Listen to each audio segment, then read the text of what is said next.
If you can hear me and you can see me, let me know in the chat this morning. Looks like I started with a little difficulty, and I hope that is not a sign of what we will be enduring today. Good morning, good morning. Mute this. Good morning.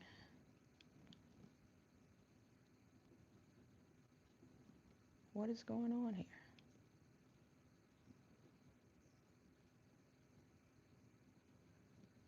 Let's see.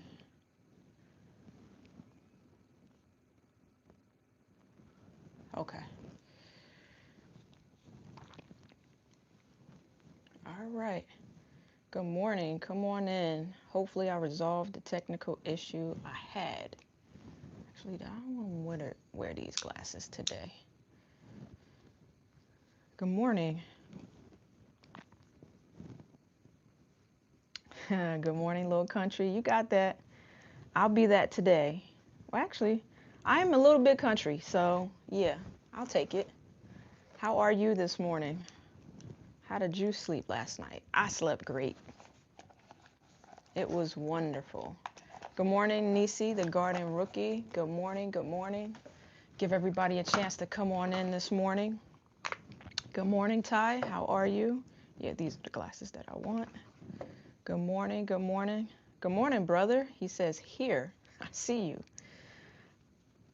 Country every day, that's right.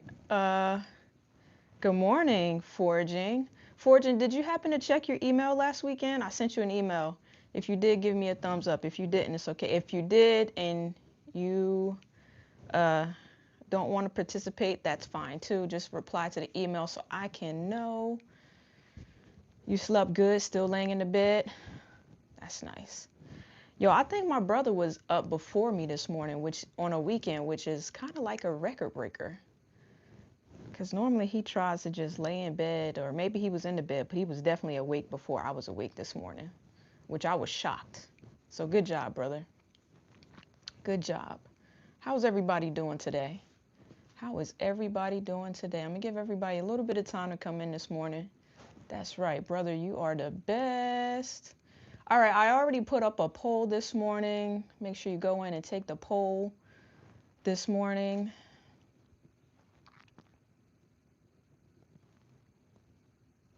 Take the poll this morning. Good morning, LGGG. She was early this morning too, you guys. You saw my Gmail. Thanks for reminding. Okay.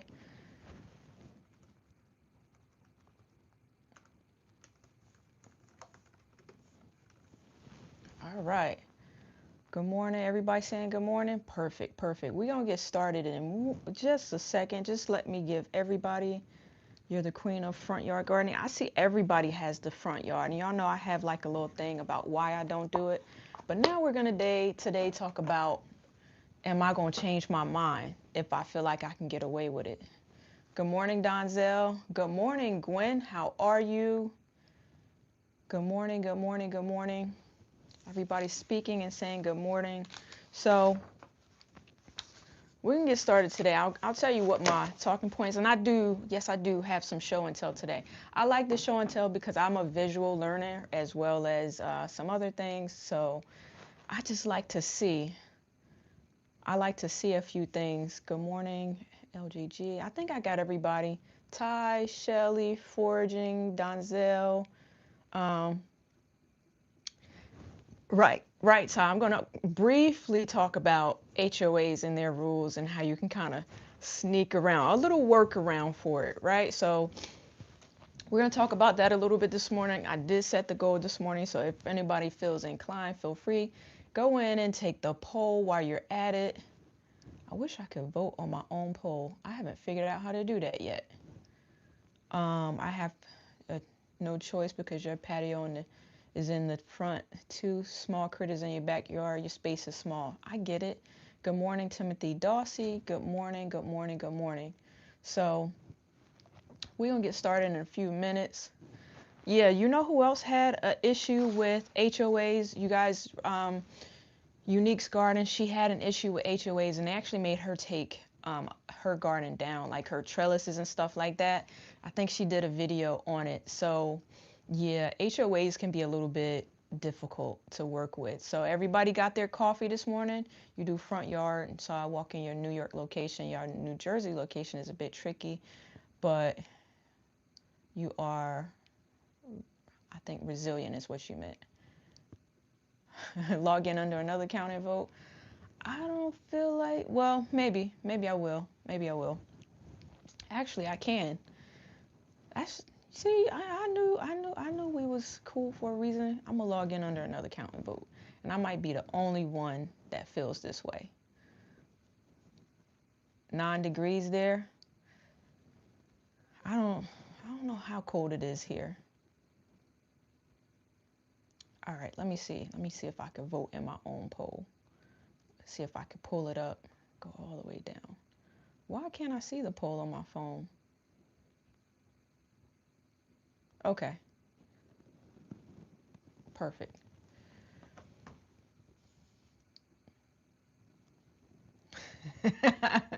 I know, Chas, I'm amazing. You can say I am amazing.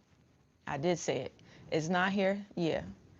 Yeah, it's very cold. So let me give you guys an update on the weather before we get started today. So an update on the weather. It's cold. We had the single digit temperatures. You wake up and it feels like it's in the negative temperatures.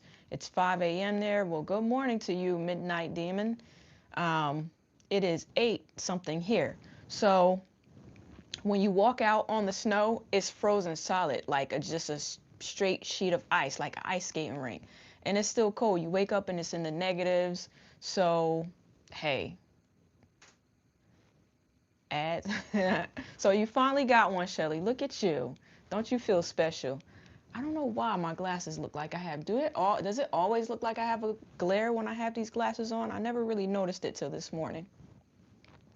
So today, before we get started, let me just do, my same housekeeping rules. Good morning, Tamiko Doe. Matter of fact, before I do that, Tamiko, let me tell you, last week, I got 2 return packages from you, one from November and one from December.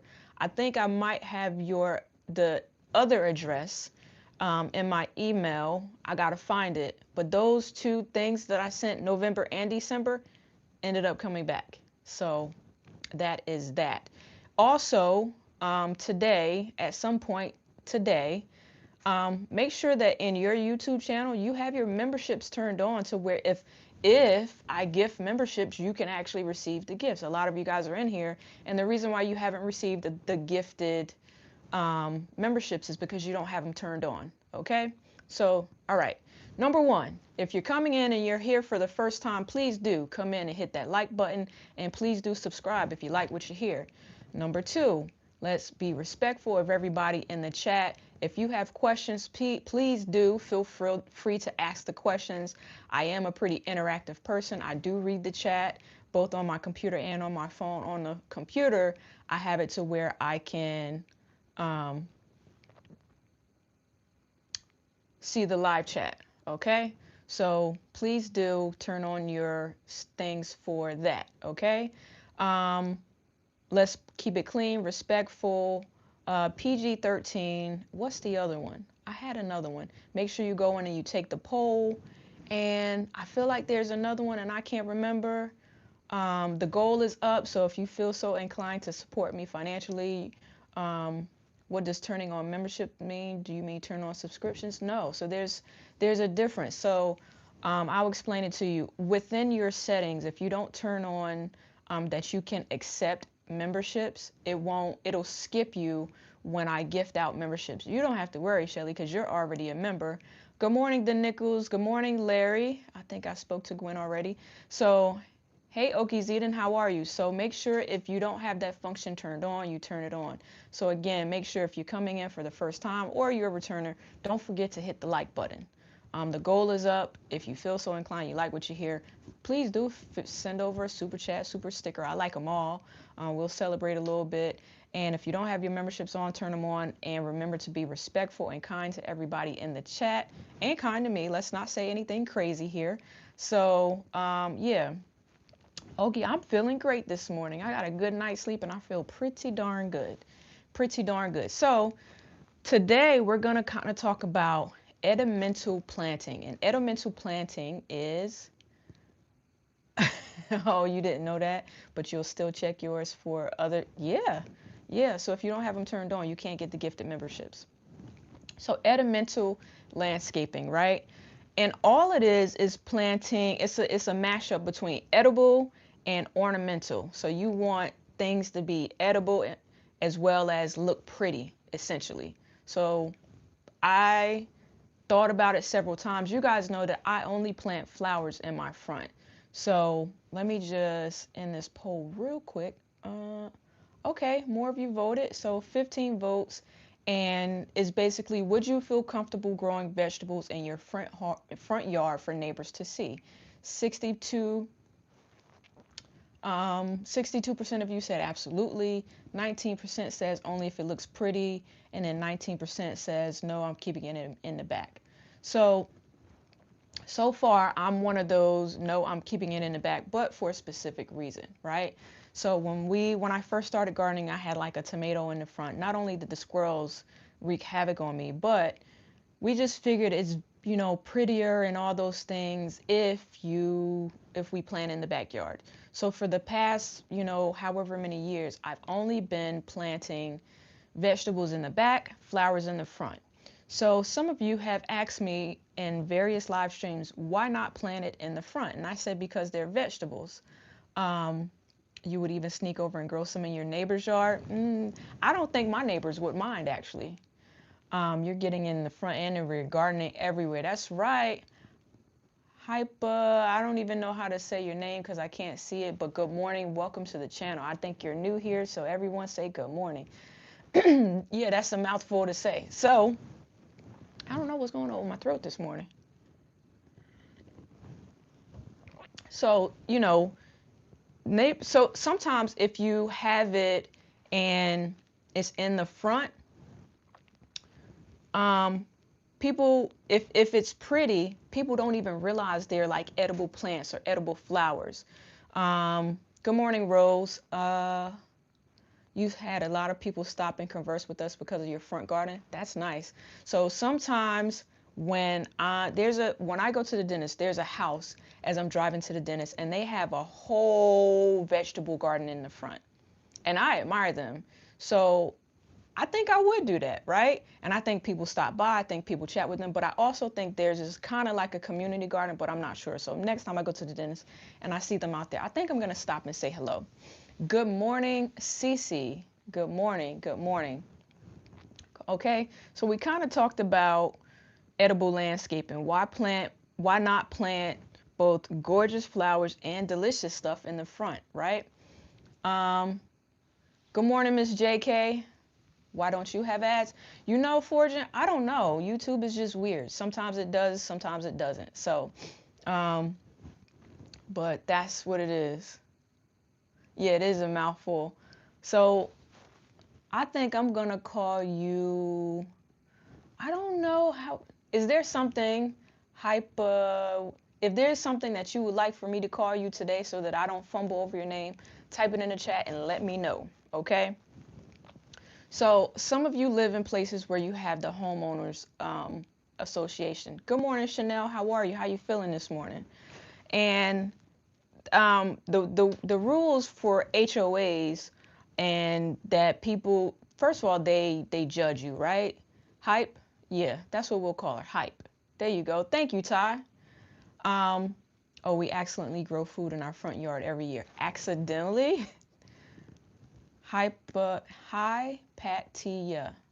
Or Patty. I like Patty. I just got to remember to call you Patty. So thank you. You tell them the birds bought it? Yeah, you could do that. So let me just tell you this. So for HOAs, right? It says red kale looks like Japanese maple. I don't know what a Japanese maple is. I'm going to Google it later, but hey, something that you can kind of do. You went to a community in Silver Springs to purchase a hydroponics, and a lot of homes in that neighborhood front yard gardens were fenced in. So cool. That's nice. So you know why they probably fenced it in? Because people might have sticky fingers. So that is another reason why some people don't grow in their front.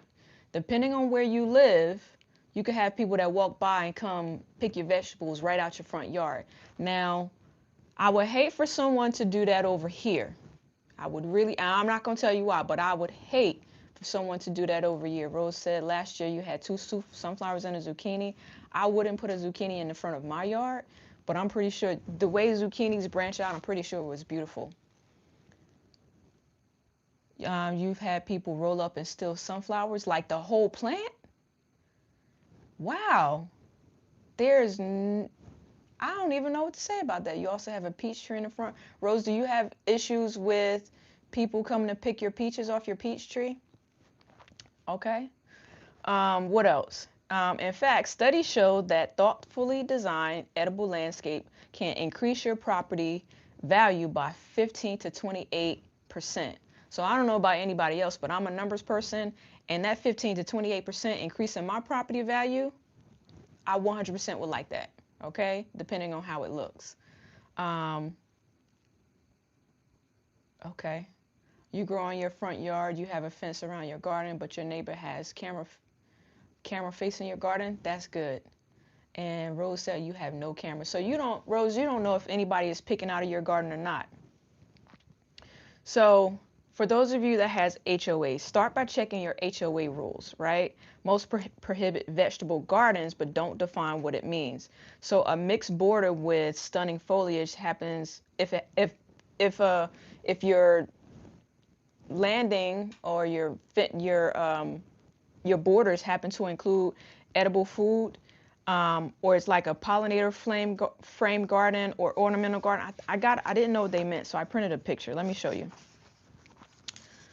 So I would like my front yard to kind of look like this. All the flowers in the front. But this is all flowers, right? I would like for it to look like this. Rose said, but I also live in the middle of a cornfield. Everybody in my village gardens here. That's nice. You want to grow some sunflowers in the front this year? Sunflowers can get really tall. I had a sunflower in a pot once and they got like way taller than me. Got way taller than me. You started growing edibles in the front yard, actually around the house. No one was the wiser. You just have to plan for deer. There are some deer resistant plants that you can put in the front. You want to try some dwarfs this year too. The twins last year got 7. You had, I like that. You're African, good morning. Janet Potter, good morning. So Cece says HOA means haters of agriculture. I've never heard anybody say that, but I think that's hilarious. That's quite hilarious. You can't have anything higher than the windows. Wow. Good morning, homesteader Rachel. Okay, so where was I going with it? I'm going to show y'all the different borders that I was talking about, because I did print it. Because I didn't know what they meant when they said edible borders. So I'll show you 2 different pictures, right? You're original from Ghana, but now you're in Uber by England and want to come to America doing, okay, nice. Those I purchased, I missed something. From Baker's Creek and adding them across the front. What are you adding across the front, the nickels? All right, so let me show you two different things here. So this is a border like just with flowers, right? The little borders here. Can you see that? So when you have the borders, right? When you have the borders, this is what they really want you to have. And a lot of, if you go to doctor's offices and, you know, corporate places,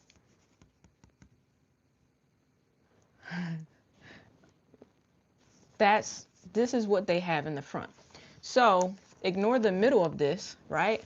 But these right here are all herbs and everything. And you can kind of do that around the borders too, right? So this is edible landscaping. They let it grow up a bit in the middle, but around the edges is kind of what I would like to have, like the different lavenders and rosemary and everything around the border. So it can get a little wild. Thank you, Chanel. She says that's pretty. I think so too.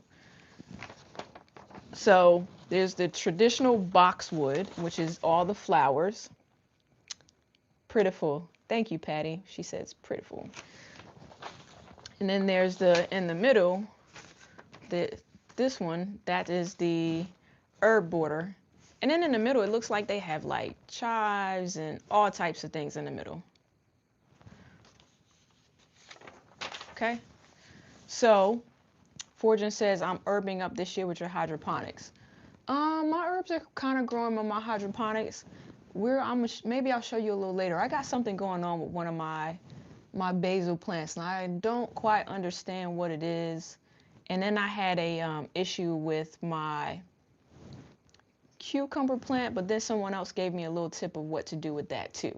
So, oh, Larry, y'all got lucky. Your city inspector is a farmer. Very lucky. Very, very lucky. Okay. So that's what the HOAs is like. Plant your flowers and sneak in you some medicinal herbs, the flowers that are edible, things like that. So like, let me think. The wispy part of fennel could just kind of like look like the whispery stuff, and that's you growing fennel in the front.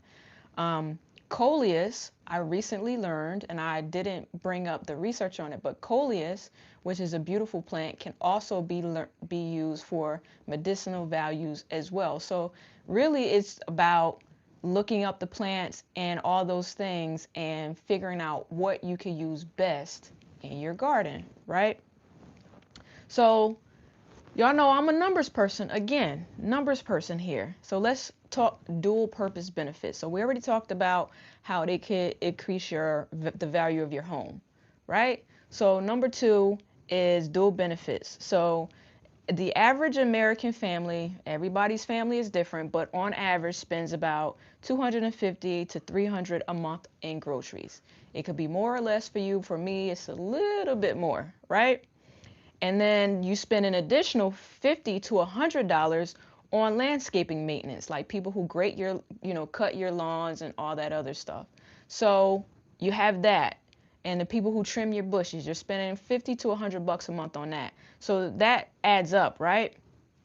So a 100 square foot ornamental bed can produce $600 to $800 worth of organic produce, also serving as curb appeal. So who doesn't like saving? Actually, you're making money. You're making money. So there is that. So let me go back and read what Fortune said. The city inspector has goats too. Okay, there you go with your goats. Maybe a tea garden. Yeah, Ty, you could put a tea garden in the front. Herbs look great around flowers, greenery, ground cover. Oregano spread out beautifully. Correct, correct.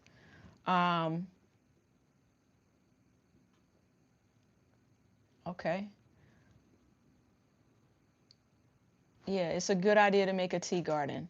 Good morning, everyone. Good morning. Yes, it's me. Good morning. Good morning. That's how you was planning to sneak stuff in. So yeah, that's how you sneak stuff in your garden, right? So let's go back to talking about the money. So you're basically getting paid to have stuff in your garden. So, and you don't have to worry about for things like the kale that looks like the maple bush. You also don't have to worry about trimming it because like once you get your kale, you can just harvest your kale. Good morning. That's my art. Good morning. Good morning. Okay. Okay. Perfect. So, all right. I don't want to go through certain things. So today I'm essentially going to talk about color blocking, putting things out, and how do we get around some of these HOA rules. You planted lots of fruit trees in your front yard. That's pretty cool. What do you do when like the fruit starts to fall rapidly? Echinacea and purple cornflowers your favorite out front. You grow saffron. It will also make you money in the garden. That stuff smells high dollar. Yeah, sells high dollar. I saw a few people. Uh, I got you, Cece. I'm trying to focus over here. I saw a few people had saffron. So first we're going to talk about texture. The texture of what to do. Second, we're going to talk about color blocking. And third, we're going to talk about edible borders, replacing traditional hedges with herbs that and low growers that frame your beds beautifully. And by the end, we'll know how to transition a flower garden into something edible as well, right? So we already took the poll. You're growing saffron. I don't know about what are the so what exactly do you? I don't use saffron. So what exactly are you using saffron in? Like what would you relate it to? So that's just me asking a question because I have no idea, right? No idea. Okay, so I'm going to talk about, and some of you may change your answer. I don't know. Does the poll let you change your answer if you have it for one thing and then something else? The trees are still young, no fruit yet? Okay. So I'll tell you what my fear is with fruit trees in the front, and this is just like a personal thing. You know how like when fruit starts to fall on the ground, it attracts animals? And I don't know about anybody else. I don't really want animals in my yard. So let me put up a poll question. Um, let's just say, good morning, Angela Calloway. Good morning, good morning, good morning. Mellow Yellow is a great song. Okay, I'll come back. Yes, I believe it does if it's still active. Okay. Let's say which texture appeals to you mostly. So, good morning, Carol. How are you?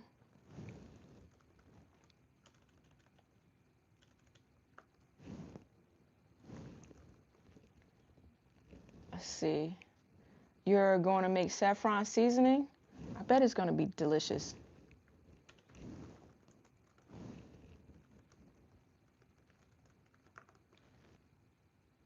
I bet it's going to be delicious.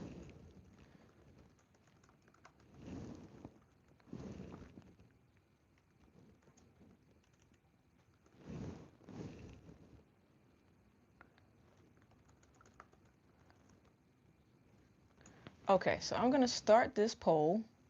Bam. Okay, so I'm going to briefly talk about a few of these as I go along. So feel free to change your answer once we go through it. Hello, darling. Okay, okay. Perfect watchers, 24 likes and 24 in the chat. That's amazing. We need more thumbs up. I already get possums, squirrels, peacocks, and other critters. Did you say peacocks? Like the birds that, they're pretty. I would like to see squirrels or tree rats. They are. I told somebody this and they thought I was crazy, right? Over here one day, y'all know I have squirrels real bad. See, Chanel doesn't have one because she doesn't have stuff on her channel. But since you're in there dropping people's stuff, you can go in and drop yours, Rich's, Shelly's, and Fortune's. Yeah, those are the 4 that have channels. Send you the peacock. All right, so feel free to take the poll. Thank you, Cece. Thank you. Cece is on it this morning. Proud of you this morning, Cece. So I'm going to glance at my new notes because y'all know I did some research and some of it I think is relevant and some of it I don't know how relevant it is. So I'm not going to cover everything. So let's talk about color blocking, right? So with color blocking, certain people like certain colors in their garden, right? So I love the yellows, I love the purples, some of the reds I like. So peacocks sound crazy. She is on fire. So good job, CC. So the power of the red leaf varieties, right? So think about your front yard and like how you want it to look, right? So red and purple foliage create instant drama in any landscape. So y'all know like red and purple flowers give like a pop. And I like the pop. It's beautiful, right? It's beautiful. And there's some edible varieties that deliver that same punch as the flower. So like I said before, the red Russian kale has a stunning blue-green leaves with magenta veins and ruffled edges. And I never really thought about it before, but kale does actually look pretty once it's like, as long as it's healthy and stuff. So we don't want the dead kale. We want kale that's doing really, really well. So I don't have red Russian kale in here, but I'm going to show you something that I think is pretty that I would plant in the front in a few, right? Um, and if you really think about it, right? Look up Satvia is beautiful. Okay. So another thing that you really got to think about, right? Y'all know, like, when you go to those big box stores and they sell like the ornamental cabbages and they're like all ruffly and red and they're pretty, but you can't eat them. Why not grow one of those vegetables that is prettier so that you can eat, right? So kale is one. Ruby chard. So how many of you guys, if you like Swiss chard, put a 1 in the chat. If you like Swiss chard, put a 1 in the chat. If you like Swiss chard, put a 1 in the chat. Okay. So okay, there you go. So Swiss chard has all different types of colors, right? So there's a ruby chard called rhubarb chard. It's like a glossy, deep red stems and veins that are with dark green leaves and rivals any coleus plant. So you never tried Swiss chard? I did before, and I don't think I cooked it right because I didn't like it. So I'm going to try it again and look up different ways to, you think it's pretty, but you haven't tried eating it. I think it's pretty. I have tried eating it. I didn't like it, so I'm going to make it again. I'm going to give it a chance. Give it second chance. And then you have all of the colors of Swiss chard. Where are my Swiss chard leaves? Box. Let me show y'all. I can show y'all some packets, right? So where is it? Where is it? Because I know I have some somewhere. I think it's under the table. So I'm not gonna bring out my seeds yet. Not gonna bring out the seeds yet. But mix it with other greens. Okay, I could do that. But I'm gonna show you guys something that I also think is beautiful. So I'm gonna take a little break and show y'all something. Not gonna harvest it till tomorrow. But okay, so can y'all see that? This right here? This is a giant red mustard green. And look at the colors on it. This is something that I think someone could get away with planting in the front. Right? Giant red mustards. CC, I saw that comment. Don't make me time you out. You've been doing good this morning. It's not the cook. I can actually cook pretty good. My family testifies to it. Okay. So you saw the giant red mustards, right? So things like giant red mustards, the Swiss chard, the different types of kales. Would the deer eat it? I don't know. I don't know if deer would eat that. So, but the other thing is, knock on wood, I don't have a lot of deer over here. When I see the deer, they're not all around where I live at. I see them on like blocks and blocks over the bunnies. So where I will put it, the bunnies can't get to.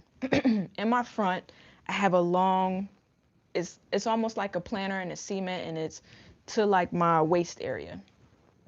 CC, don't make a comment on my waist area and how tall that planter is. But yeah, so I'm thinking of changing out what is in that planter in the front. We've had carnations and everything in it, and the carnations are supposed to be perennial, but we'll see. Let's see. Not touching that. Thank you. All right, let me go back and see. You said you never tried it. Mix it with some greens. Bought the wife some seeds though. You have all the colors of Swiss chard. Okay. You growing the homesteader, Rachel? You're growing the Firebird Swiss chard. Is that like that deep red Swiss chard? I have Swiss chard growing in the kitchen and you thought you eat it like a salad. Chanel, some people do eat it like a salad. Carol says, I love them. You tried kale before and you wasn't impressed. Okay. Hit that like, y'all. Thank you. Thank you for telling them to hit the like. Yes, deer eat everything, even those resistant varieties. Don't trust them. Okay.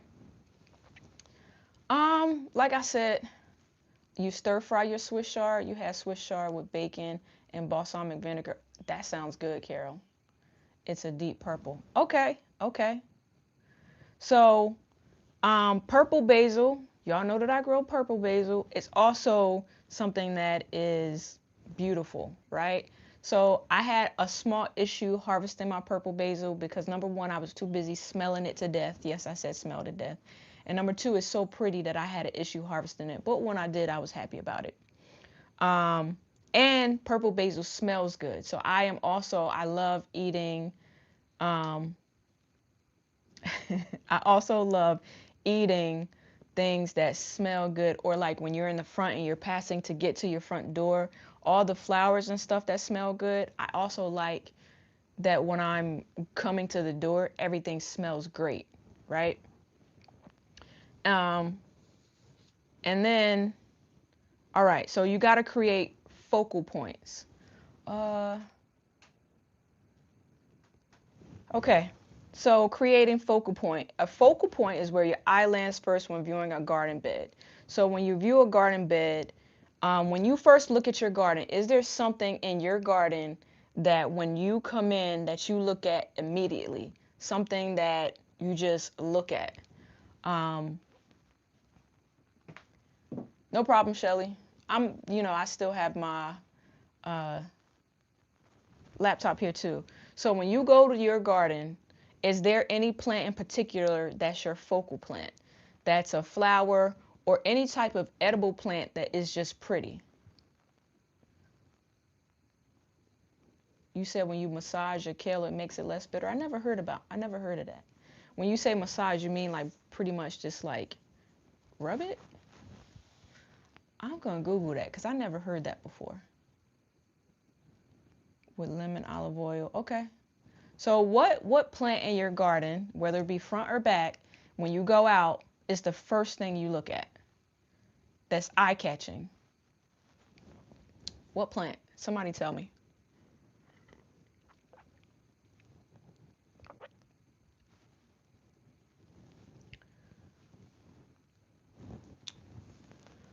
You immediately look at your roses in the front of your flower garden and the marigolds in your vegetable garden. Salvia. Okay. Okay. So the rule of three, it works um, because our brain prefers odd numbers. So 3 red kales grouped together reads intentional design, right? So you put 3 things together and it reads, while 2 reads, I bought 2, and reads as a row. So you put 2 things in a row.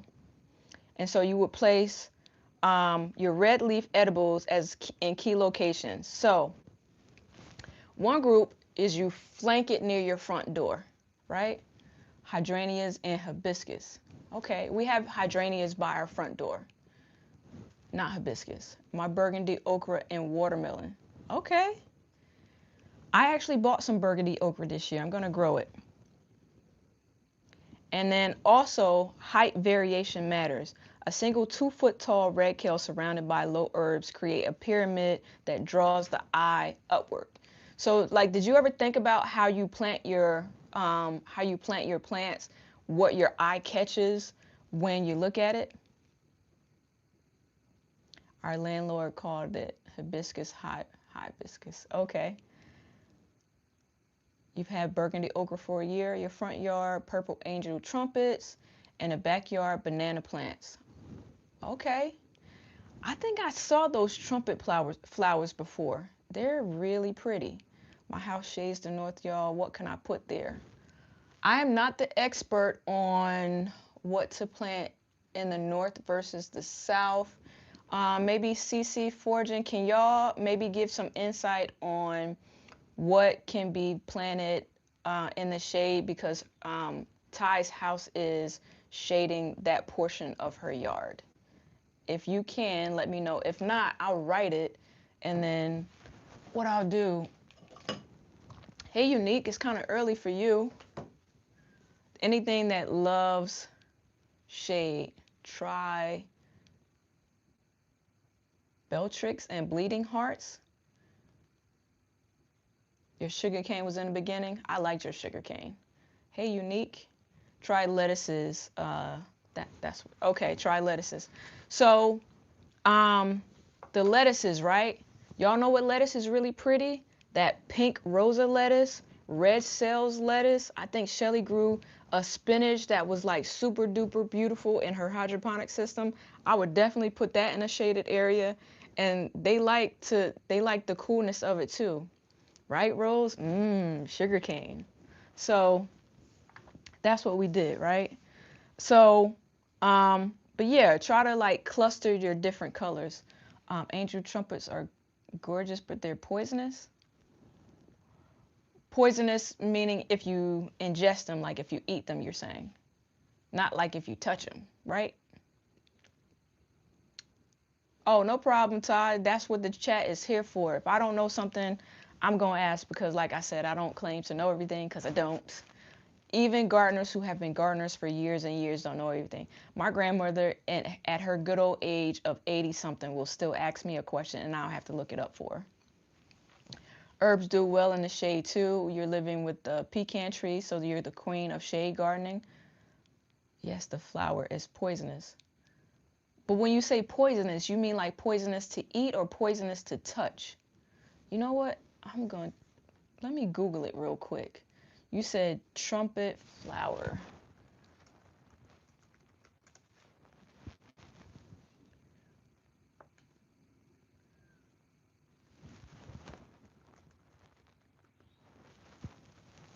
Let's see.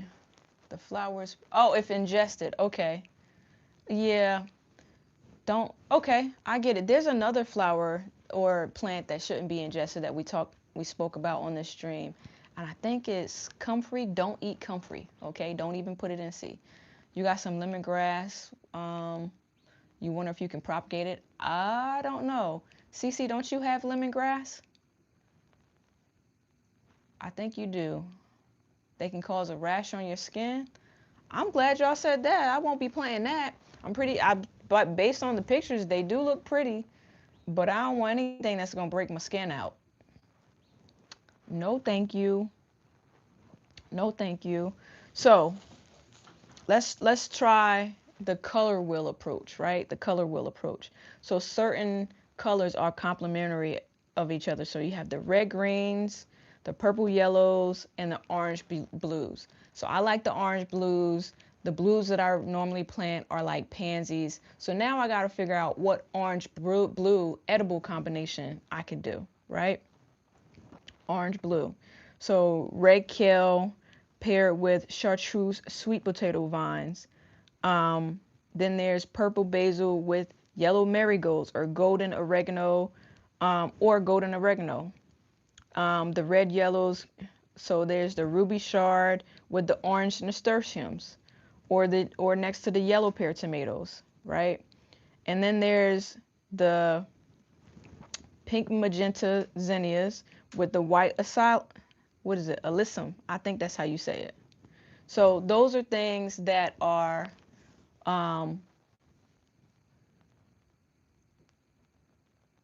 what's the point of poisonous flowers? I don't know. Maybe some people maybe, I don't know. I can't answer that. You can dig it up, a piece of lemongrass, and plant it elsewhere. Okay, thank you. You just plant it out. Cece, but you like lemongrass, right? I think you did it, or you were talking about it when you did your tea segment, if my memory serves me correctly. So let me just show you what I like, right? So, and I also printed this, right? So we were talking about the Swiss chard and you placing it with marigold. So I couldn't find a picture of them together. So let's use our imagination for a second. We're going to use our imagination. And we're going to talk about the Swiss chard, which is at the top. And then we're going to pair them with the marigolds. So imagine kind of like how that looks.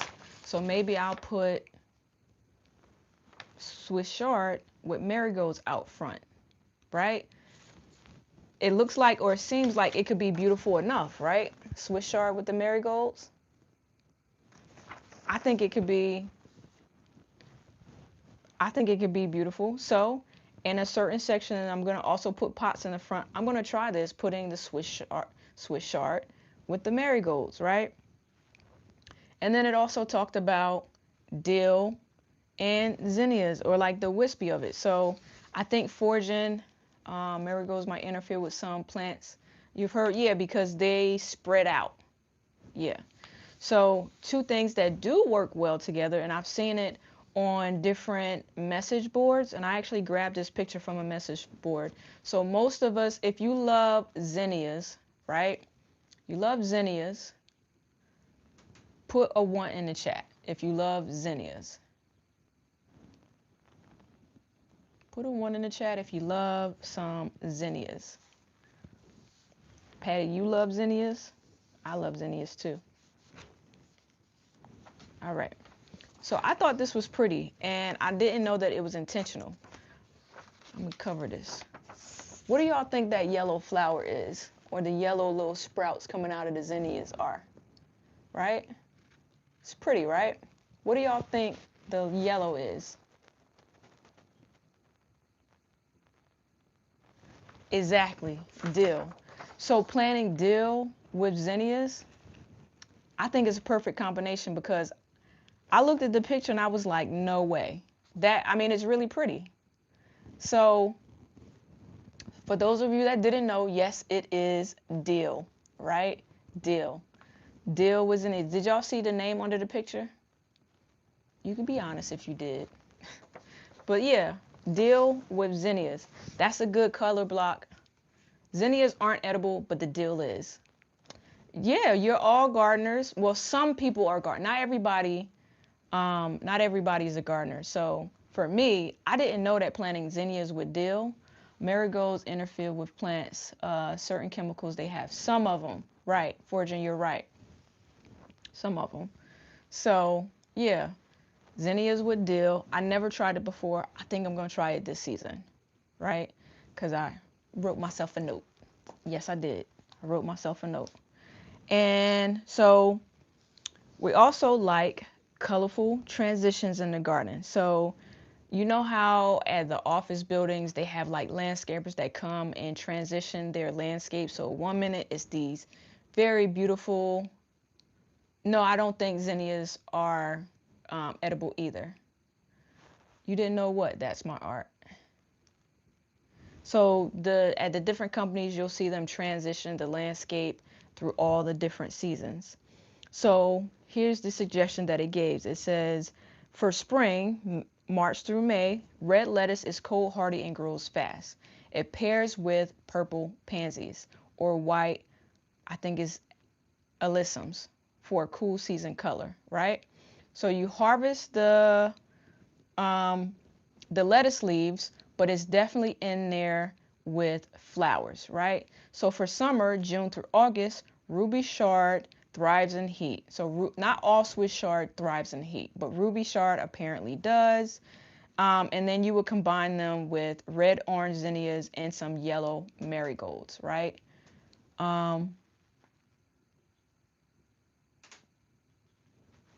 Right. Thank you, CC. So if you're going to plant in front with marigolds, make sure they are the short variety, like French marigolds, not the African marigolds.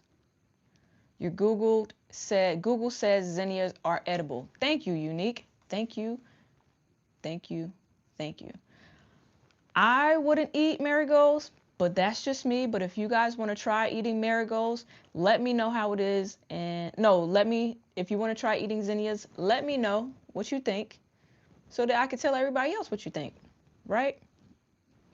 So, okay, so fall, September through November, red Russian kale gets sweeter with frost. Yes, that is true.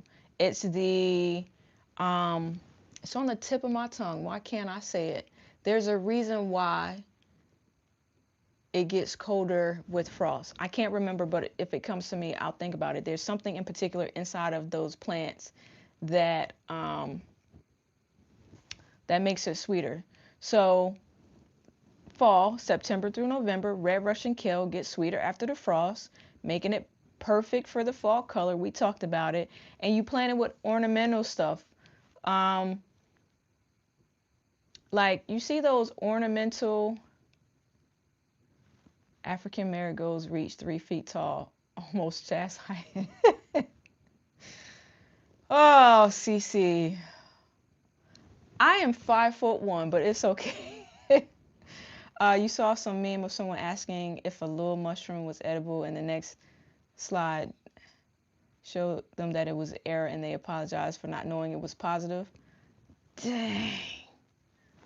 So make sure you go beyond Google when you look up this stuff, okay?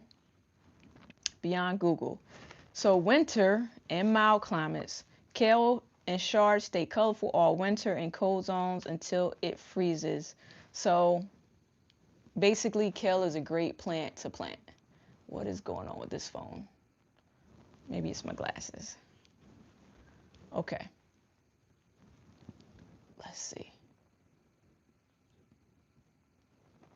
Red cockscomb, lavender, and basil will pair beautiful. You're right. I'm butchering the chat. I am. It's really crazy. Gardenary says it's edible. Thank you. Thank you, Unique. I do. All right. So foliage versus flower color, right? Leaves provide color for a month. So yes, alyssum, purple petunias, purple pansies, purple violas, ornamental pink and green cabbage. You have all of these in your pink green stalk. That cabbage is a showstopper. Thank you, Chi Chi Sweets. Thank you for the information. I've grown a lot of those flowers that you said. Not in my green stalk because I just got them, but I have grown a lot of them. Let's see. Did I do this? Okay. So for the one says which texture combination appeals to you mostly, 50% of you said all of the above, which I expected, right? Feathery with herbs, bold leaves, 27%, carrot tops, okay. All right, Nichols, we will chat with you later. I'll see you in the comments from the replay. Okay, here we go. Let's try this. Just because I want to see what colors y'all like mostly. So, and we talked about this. So what colors do y'all like mostly?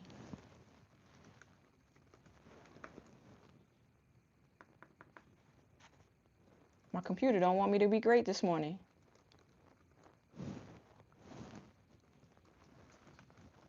Let's see. Good morning, Miss T. How are you? Miss T, you have a HOA, right? How do you think you could get away with slipping in some edible plants in your garden if you did it in the front?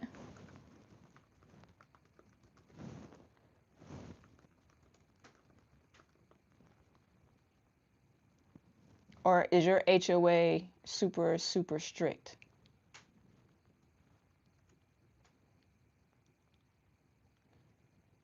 A homeowners association, does your HOA make you do things or not allow you to have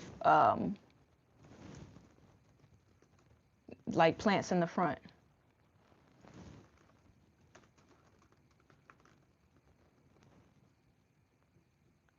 Let's see. Oh, you have rules. All right.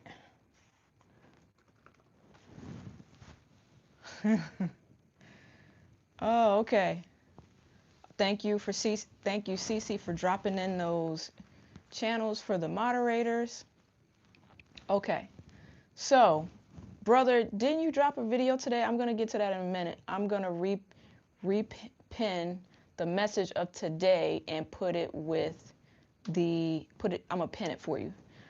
So yeah, which of those color blocks do you think you would like the most if you were planting it in the front? So Miss T, what we're talking about today is planting, I want to say, edible stuff in the front, mixing it in with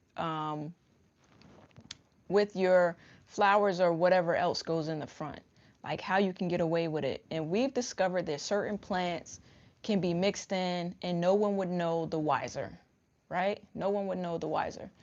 Yeah, Nichols, have a great day. Have a great day.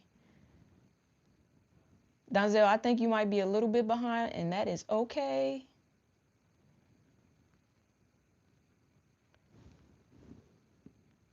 And now I'm going to have to write down what Cece said because I don't want to forget. HOA means haters of agriculture, because I'm going to use that. So thank you. I hope you're sharing that because I'm going to use it. All right. So let's see. What do you guys like? What do you guys like? What? Okay. I think I'm partial to no one would be the wiser. You're right. Purple basil with orange marigolds. Okay. I think I am the purple basil with the orange marigolds type of girl, right? You'll see CC is dropping in everybody's, well, not everybody, the moderators' channels here. Moderators' channels. Okay. Everybody's still saying hello. Great. Okay. So foliage versus flower color. Some leaves provide colors for months. No yellow, orange in the front yard. Why? Why don't you like yellow and orange? Is it just because you don't like those colors, or there's a reason why don't you like orange and yellow in the front yard?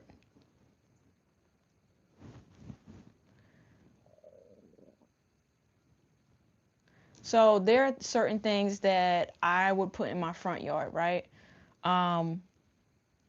So most red lettuces stay burgundy, so I would put that, but I would put them with flowers that I have to deadhead, like petunias, or like, what else would I put it with? I don't know that I would put it with marigolds, right? But build your color scheme around your foliage. So certain leaves have certain colors. I think something is wrong. My phone keeps going dark, and that's where I'm reading y'all at. So give me 1 second. All right, fixed it. The cucurbit makes yellow flowers anyway, so I would prefer something different than yellow or even white. Okay, there are flowers. I think it's called like the lace flower. It also is I think it's white and pink that you could probably stick in there as a flower to go with some edible stuff, right? So you do that. So what colors do you guys like in your front? What colors?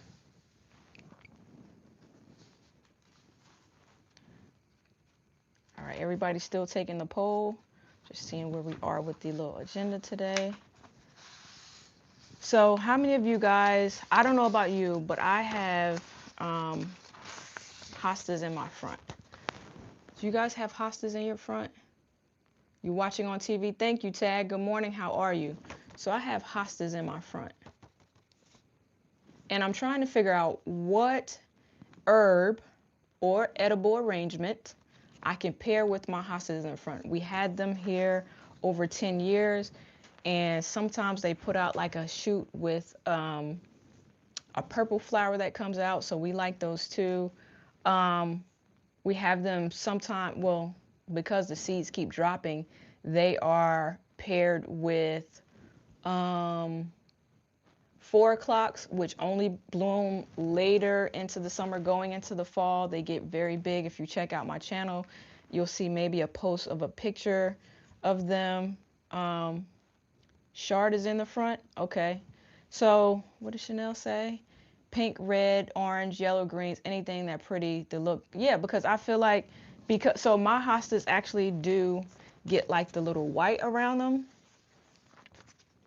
So you get cited by the haters of agriculture every year and you do it anyway. You brave. I like my pockets, right? So when you get cited, do they charge you every single time? Around the perimeters of the house, you have strawberries, herbs, and blackberry bush near them. Okay, okay, cool. Let me see what colors y'all like. Tag has a huge rosemary bush in the front. I believe my grandmother has, you don't have hostas in the front anymore. Deer devour them. See, that's why I don't think I have a deer problem, because we've had these hostas in the front for going on 10 years. And I have never had a deer come mow them down. You just move them around? Okay. You move your hostas around. That's interesting. I never thought about moving them around, but they are sectioned off a little bit different than what I would like for them to be. So I might try that, moving them around, just so that I could stick some herbs in the middle of them, right? So if I put herbs in the middle of them, and what I'm thinking is I'll put the purple basil in between the hostas. That might be what I do. Yes, deer live in New Jersey. I see deer all around here, just not in my neighborhood. And it also could be, I think I said this before, I'm a little crazy and I might have ran out at a deer before. Maybe. I know I run out at squirrels. We only had a deer in the backyard once, and I haven't seen one since. And when that happened, I went and I got a pot and like one of them wooden pans, and I was out there banging and stuff. And ever since then, I've never seen a deer come in my backyard. So it could be me, or it could just be that they decided they like somebody else's, or somebody else's block a lot better than mine. Because they might be like, yeah, they crazy over there. You laughing, Rose? And you can move and separate them to make it more. I don't want any more of them. I want to move them around. One time you did driveway bed of Jing Okra, the reddish color. Good morning, J3. Good morning, good morning. What state am I in? New Jersey. Their deer went and told them that I was crazy. You could be right. You could be right. You could be right. Chaz chasing Bambi. Yes, I did. Get out of here, Bambi. You are not welcome here, okay? You're only 5 foot, so I can imagine. Yes, I went running out there with my pot and a pan, and yes, I was banging, okay? They charge you if you don't remove it, so you wait to the last minute to remove things. Okay. Do you have an inside grow tent? I do not. All right, edible borders. So we talked about borders earlier, right? Traditional borders use the boxwood, which I showed everybody earlier what the boxwood looks like. So this is the boxwood method here, right? And that's simply just the flowers. Okay.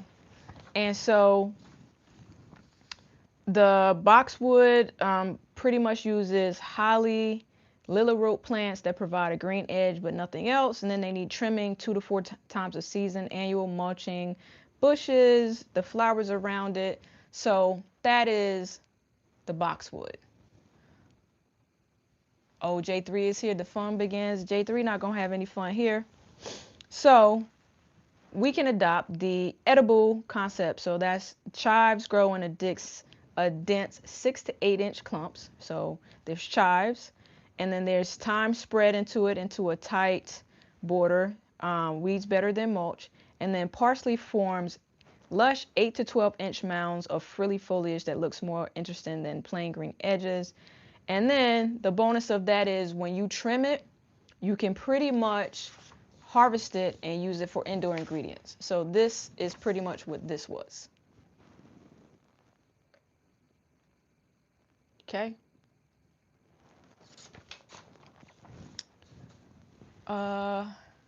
Do I have a hydroponic?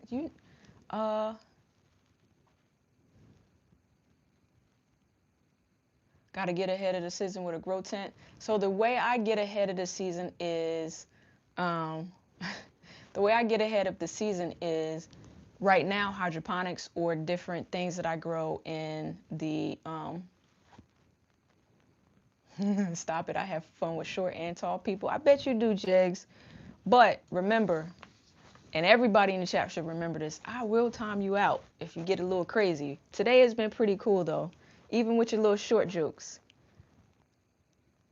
That's a great idea about the herb and herbs as a border. Yeah, because you got to think, for those boxwoods, they got to go in and they trim them. But if you have like a herb border, every time you have to trim it, you get a harvest. I mean, it works, right? So most people know that I don't really eat chives or onions. So I don't know that that will work for me. I will have to plant a different plant in the place of the chives. But I do think I could use the rosemary. I do think I could use um, the lavender, make different things with it. So yeah. J3, her hand is on the trigger. Woo, you're getting a lot of smoke this morning, J3, and you just got here. So it says chives are the perfect beginner edible border because they're nearly impossible to kill, which I agree because sometimes you have like the little wild chives that grow in your yard and they're hard to get rid of. They're very mild onion flavor. People use them on baked potatoes and all of those things. So you got to think you're saving money so you don't have to go. So when you go to the store, I don't know how much chives cost, but um, it's saying that, you know, it might cost about $5 for like a little pack of chives. So you might as well use them in your border and not have to buy it at all so that you can come in and essentially not have to pay for it. So you're saving yourself some money, right? So Righteous Rachel, oh, yes, it's me, says when I trim your boxwoods, you used as a chop and drop for your trees. So if it's working for you, do what works for you, right? If it's working for you, do what works for you. FYI, Chad's being short, Patty says, is a dominant trait. That's right. Very dominant. Okay. Okay. All right. So let's talk about creeping time, right? You got to get your coffee to accept the abuse. Go get you a coffee so you can take all the abuse this morning, sir. Good morning, Four Seasons. How are you? Good morning, good morning, good morning. See, you did make it in this morning. You did make it in this morning. All right. So creeping time is a living mulch. So I've never really grown thyme in my garden because I heard that it spreads.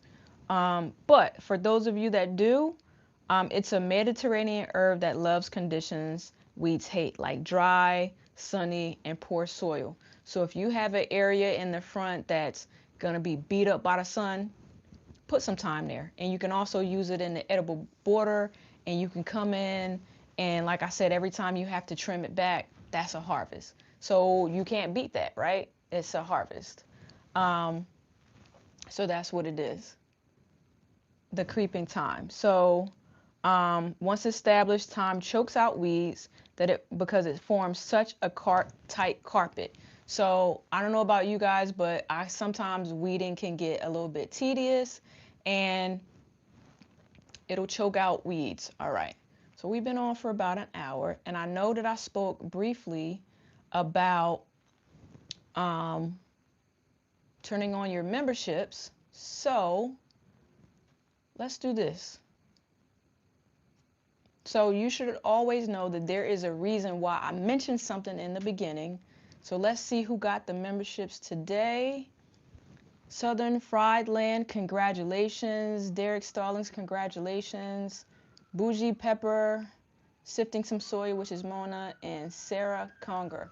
So looks like we have people that are always in the chat because they said that they gift based off of people who are in the chat. So like I said, there are a lot of people who watch but don't chat. So that's why we don't recognize some of these names, I assume. But congratulations to all of the people who got the new memberships today. Okay? Congratulations. Okay? So Congrats to the new members. So for you new members, go in and check out the members only videos. Okay? So yeah, we got a lot of bush people, and that's okay because they're watching and more than likely they're returners, so they come back. Can you use calendula and nasturtiums in your borders? You can. And some calendulas, I mean, no, well, people say that nasturtiums are edible, okay? Some people say that nasturtiums are edible. So yeah, congratulations to the new members. I'm sure you get an email about it. So, hey Hash, how are you? How you been? How's Cali? How's your weather? My weather's horrible. All right. So creeping thyme. In early summer, creeping thyme varieties bloom with tiny pink, purple, and white flowers that cover the plant completely. A solid blanket of color that bees go crazy for. So the thyme brings in the bees. So all the thyme brings all the bees to the yard, right? Okay, everybody's still speaking. Perfect. And then the scent is like a lemony herbal fragrance, right? So I like lemon fragrances. And then plant thyme between stepping stones, because it tolerates foot traffic. For borders, plant 6-inch apart and it'll fill within one season. So if you don't mind thyme coming all through your garden and in your front, plant it there because all the thyme brings all the bees to the yard. Okay? What y'all laughing at? Because I said it that way? All right. And then certain varieties like elfin or pink chins have pink flowers, or the Cocchinus, I think that's how you say it, has magenta blooms, okay? So, okay. So path design with edibles. Formal gardens use crisp, geometric edges, while cottage gardens use soft, billowing borders. So, I don't know what that means. I'm gonna Google it. So the cottage approach, right? You mix 3 to 5 different edible borders in irregular drifts. Thyme flows into the chives, which bumps into the oregano, which meets the parsley. Good to know. Whereas the former approach uses curly parsley for its uniform ruffled texture. Plant 8 inches apart in a perfectly straight line along your bed path, and you trim it monthly to maintain a 10 to 12 inch height. Use trimmings in your cooking. So one of them, the former approach is planting everything very tight, and the cottage approach is kind of like drifting them along. Okay? So, and then the thing is, you're going to use all this stuff in your kitchen. So it's like your maintenance is your harvesting, which means free food, right? And for paths that see heavy foot traffic, creates a 6-inch buffer zone with your thyme, because like I said earlier, thyme can handle some foot traffic. Is Shelly back? I saw her say hi. Cece, if you need to step away, Rich is there. Okay. So let me see what you said. Brother, can you drop your link in the chat for your video that dropped? Oh no, it drops tomorrow, so never mind. Good morning, Jacqueline. Hey, Miss T with the T. See how I'm getting my days? So I thought today was Sunday. I'm trying to rush the weekend and we just got here, right? So then we're going to talk about vertical edible edges. It's 3 degrees in Rhode Island. It's about, by now it should be about 10 to 12 degrees in New Jersey. Should be. If you're just arriving, we're into the second hour of it. Make sure you go in and you hit that like button. If you're new to the channel, hit subscribe. I'm going to give you guys some updates at the end. And then we're going to do this. Vertical, yeah, I'm going to talk about the vertical edges in a minute. Let me add another poll in here. Let's see, which edible border would you plant?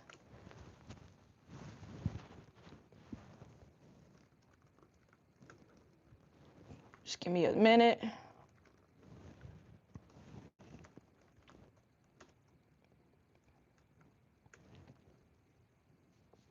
No, nobody messed up. I'm not talking about hair edges, brother. I'm talking about the edges in the garden.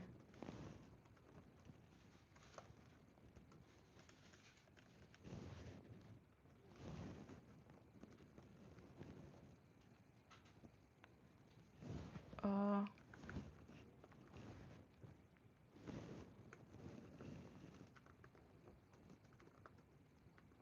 you see how he, brother, you're adding all the laughs in here. Everybody think you talking. So my brother he liked to talk about hair. He liked to talk about edges. He liked to talk about lace fronts. He liked to talk about all the things. Okay. Vertical edges. Good morning, unique. It's refuel day for me. Let you start breakfast. Yes. 11, but it feels like -3 here in Tennessee. Goodness gracious. Short people are happy people. That's right, Aaron. Beyblade. Short people are happy people. Angela Calloway says, hey, Rich. Okay, good. Edges and lace fronts. You know how I be. Yes, somebody got a bad lace front and he gonna say something about it. How you gonna time me out? This is my channel. I'm gonna say something my brother say. This is a dictatorship. This is my channel. I say what I want to say. Rich, you bald? He not bald. uh, you about to brew you some coffee too? J3, go have your coffee so that you don't feel a certain way this morning. Okay? All right. So let's talk about these vertical edges here. Okay? Not all borders need to be low and flat. Vertical edges creates privacy. So you know those so you know those things that give you privacy. You know, like people have those big tall bushes they create privacy from yard to yard if you like live in a close community where the houses are fairly close. So you can also do borders, right? And so they block sight lines and they add height variation. So dwarf tomatoes like patio or tiny tim grow only 12 to 8 inches tall, but still produce full-size fruit. Perfect for a taller border, provides food and screening. So depending on what you have against your fences, you can plant some dwarf tomato plants there.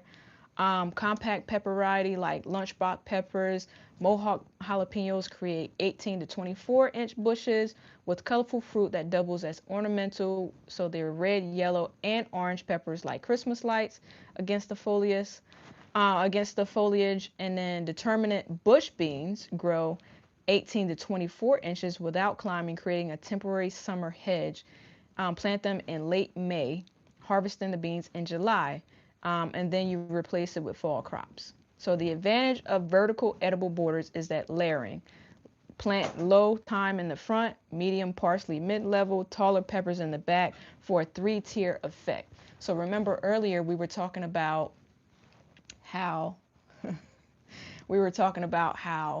your eyes look at things in particular. So when you first come in, you look at a color might grab you. So when I first look in my backyard, one of the first things I see are my roses. And then the next thing I see are the pansies, right? So that's what I see. Everybody saying Jamaica. Oh, good morning, Jamaica. How are you? Welcome to the chat. Welcome to the stream. Welcome in, welcome in. Brother, I'm not going to talk about your soul glow and your obsession with coming to America this morning. Maybe another time. But yeah, and then they also say for mild climates, rosemaries create a permanent vertical border. So how many of y'all saw the video of my grandmother?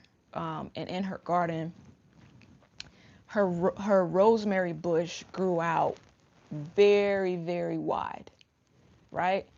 And it's actually kind of tall too. So like, what does it come up to, like my waist? That's a perfect like sideline blocker for a garden. Like it can, and it grows very, very easily. With rosemary, you plant it and you leave it alone, right? So rosemary can be used medicinally. It smells good. People put it in water and wash their hair with it. So like rosemary, water, and it's like one of those plants that keep on giving, and you don't really have to do much for it to let it grow, other than you don't have to trim it as often, which you should trim it, but you don't have to trim it as often as some say, right? So let's just think about when you're creating the vertical edges, plant, you love rosemary with stew. Okay, Patty? Patty, you over there cooking? Patty, do you have a channel? Because I'm going to go over there and check you out. You have content on your channel, Patty? Let me know.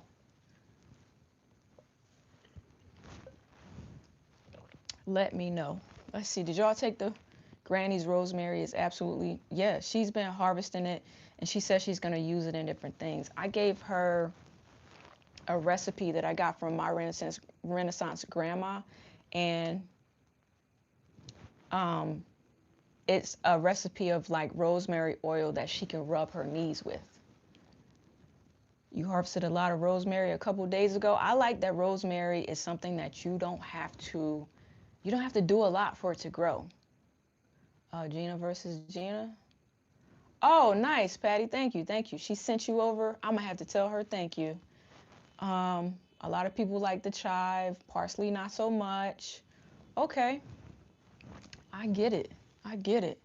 So, all right. So now we talked about the different things to plant. We talked about the color blocking. We talked about all these things.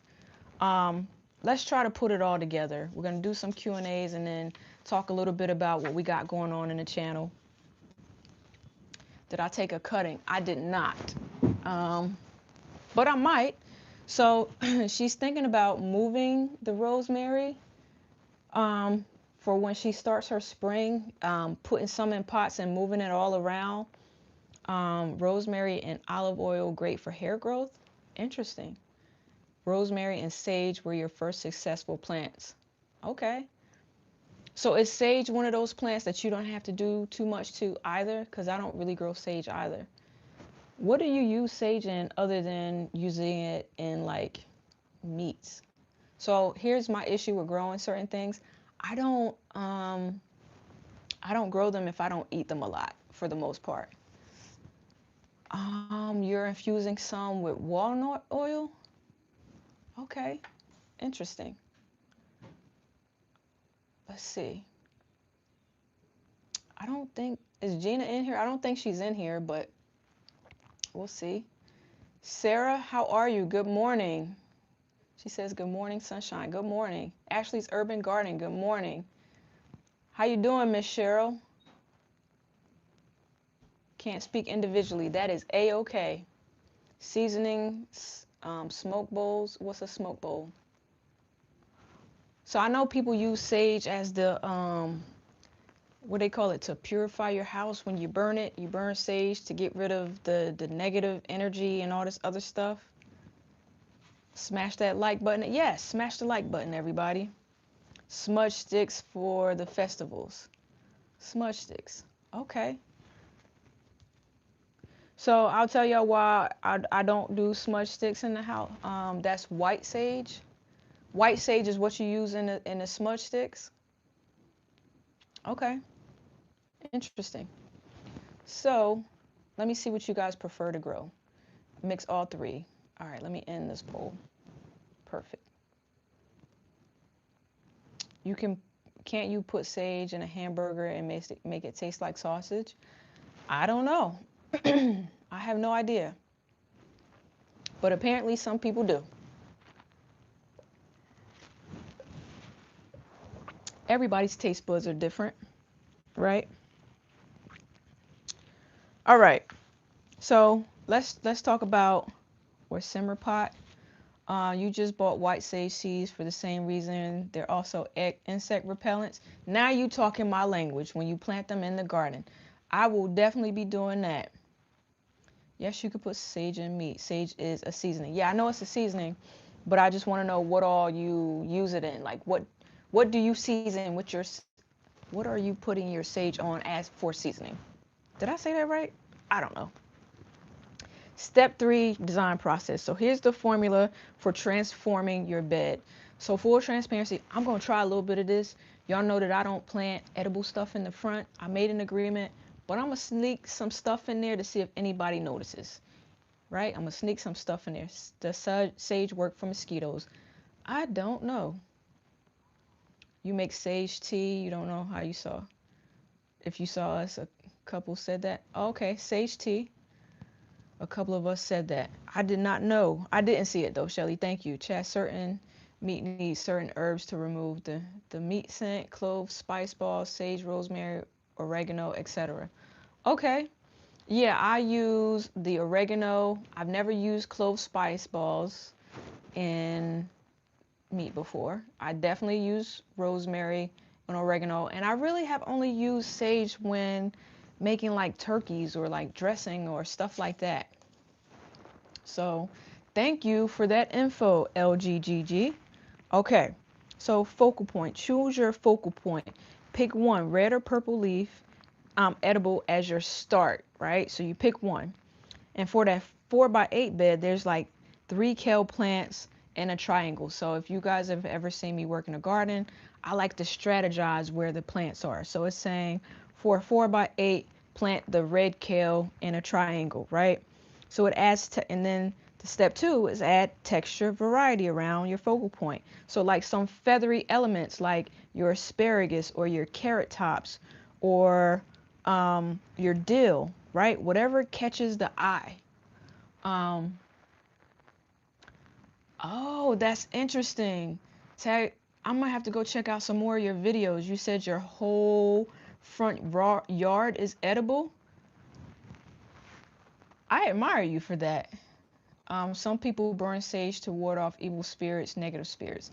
Yeah, 7 sage pest sage. Sapia official acts as a neutral insecticide repellent. It effectively repels cabbage moths, carrot flies, snails, slugs, and flea beetles in the garden. Thank you. Thank you for that. You use clove in your indoor super juice. Wait a minute. You got super juice inside? Now, I heard that super juice stank. I ain't say stink, I said stank. That, and you use clove to mask the smell, that's interesting. I used some 511 in here and I didn't know. I knew it stank, but I wasn't thinking when I did it. And I came on this sun porch and it was stank. You can use clove in your hair and make mouthwash. Interesting. I'm very behind on videos and you really haven't showed it in much. I'm going to check it out, okay? Because that's admirable. I would like for my front to have some edible. So clove and cinnamon makes sense. So I know that cinnamon does because when my grandmother was here and she fries fish, I will boil cinnamon sticks on the stove to keep the fishy smell out of the house. So that I will do. All right, let me focus. So you add texture and variety. We talked about that. So you can add feathery elements. We talked about that. 2 large hostas if shade or cannas of sun. So ratio focal point. So you have 2 bold, 3 to 5, and 3 to 5 feathery things. Hash. You tried smoking sage when you was a teenager. How did that work out for you?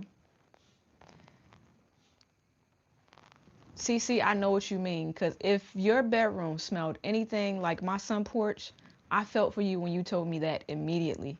I can't imagine putting 511 inside the house. Inside the house. Oh no, LGD, listen. This is an open chat. I like to read what people say, and I always have my notes here so I can always go back to it. It gave you a massive headache. I can only imagine, right? So then it says frame your edibles with borders. Oh, thank you, Shantae.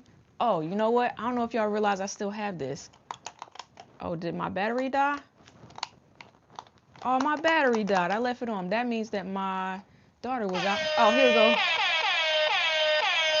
Shantae, my G, with the super chat, finally caught it live. Shantae, what time is it where you are? Because you normally be sleep. So thank you for the hitting the goal for today. Let's do this. All right. So thank you to Shantae My Life. You know what, y'all? She has a channel, and Shantae has some of the best looking greens that I've seen. No offense, Shantae, outside of my grandmother's garden. So if there is a mod that's on a PC, can you please drop in Shantae's channel so y'all can go over and check her out? Check her out. Thank you so much for the super chat this morning. Make sure as you're coming in, you hit the thumbs up. If I have a mod that's on the computer, please do drop in Shantae G's My Life channel on my channel, please. If not, I can do it too, I think. Can I do it?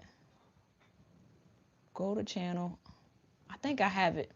So you love you some, look, I love me some gardeners too, okay? It's 8:30 over there. Okay, you only an hour behind. That's not so bad, right? It's not so bad. Thank you, Cece. So that's Shantae's channel. Make sure you do go in, check her out, thumb her up, watch some of her content. You know, do all the things for Shantae as well. Thank you again, Shantae.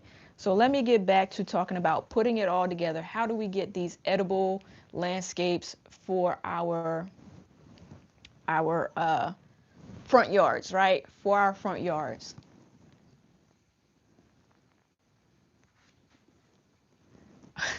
Brother, relax, okay? All right. So step 3, frame with edible borders. So run your chives or your thyme along the front edges. So you walk through a real life example, and then in your back row you have 2 cannas. That's like the bold backdrop. In the middle you have the 3 kale clustered. So they're your left center focal point, and then around the edges they're with the dill scattered right front and center, and then the front edge is a continuous border of your creeping thyme, which is your living mulch, and fill the spaces with chartreuse sweet potato vines between plants and color complement, and then you fill the gap. So all of that, right? All of that I just said, right, is you spent not even $40 to $60, because majority of us, we have our plants from, well, we start our plants from seed, so it's not even going to cost us $40 to $50. It's going to cost us less than that, but it will produce 400 plus of organic kale and herbs, and it'll look like a $2,000 professional job, okay? It will look like that. Tell her, Rich Spellman, although that impatience is right up there with you. Listen, I'm not gonna put your business out there, brother, but you a little crazy, right? So let's talk about time and patience, and let's have a reality check about the edible gardens in the front, right? Let's not plant things and think that you could just plant them and go, right? Let's be honest about time and commitment. So traditional landscaping in the front, you know, you have your flowers and you have your watering systems out front, and it takes time, right? Your front yard is a gold mine, so you got to be patient, right?